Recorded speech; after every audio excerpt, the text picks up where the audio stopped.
ನಟನಾಗಿ ತೃಪ್ತಿ ಬಂದುಬಿಟ್ರೆ ಅಲ್ಲಿ ಮುಗೀತು ನಿಮಗೆ. ಬೇರೆ ಏನಿದೆ ಹೇಳಿ? It's only when you are not satisfied you move forward.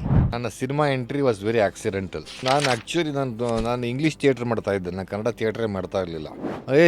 ನಿನಗೆ ಸಿನಿಮಾಗೋಸ್ಕರ ಹೊಸ ಹೆಸರಿಟ್ಟಿದ್ದಾರೆ ಕಣೋ, ಅವಿನಾಶ್ ಅಂತ I said okay, I mean what's there in the name ಅಂತ ನಾನು ಶೇಕ್ಸ್ಪಿಯರ್ ಲೈನು. ನನಗೆ ಅನಂತ್ನಾಗ್ ಬಗ್ಗೆ ತುಂಬ ಫ್ಯಾಸಿನೇಷನ್ ಇತ್ತು ಆ್ಯಸ್ ಆ್ಯನ್ ಆ್ಯಕ್ಟರ್.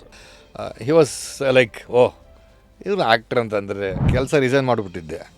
ಒಂದು ಕೆಲಸಕ್ಕೆ ಹೋಗೋದಕ್ಕೆ ನಾಚಿಕೆ, ಯಾಕೆ ಮನೇಲಿ ಹೇಳ್ಬಿಟ್ಟಿದ್ದೆ ನಾನು ಆ್ಯಕ್ಟರ್ ಆಗಬೇಕು ಅಂತ.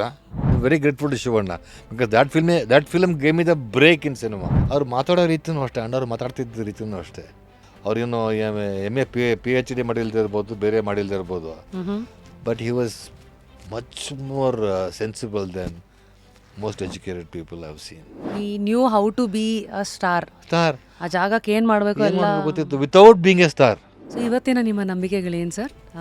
ದೇವರು ತಿರುಪ್ತಿಗೆ ಹೋಗಿ ಆ ದೇವ್ರ ಮುಂದೆ ನಿಂತ್ಕೊಂಡ್ರೆ you get some kind of a comfort, some kind of solace. ನಂಗೆ ಅಟ್ ಸಾಕು ನನಗೆ. It's only with God you can share things that you cannot share with anybody else.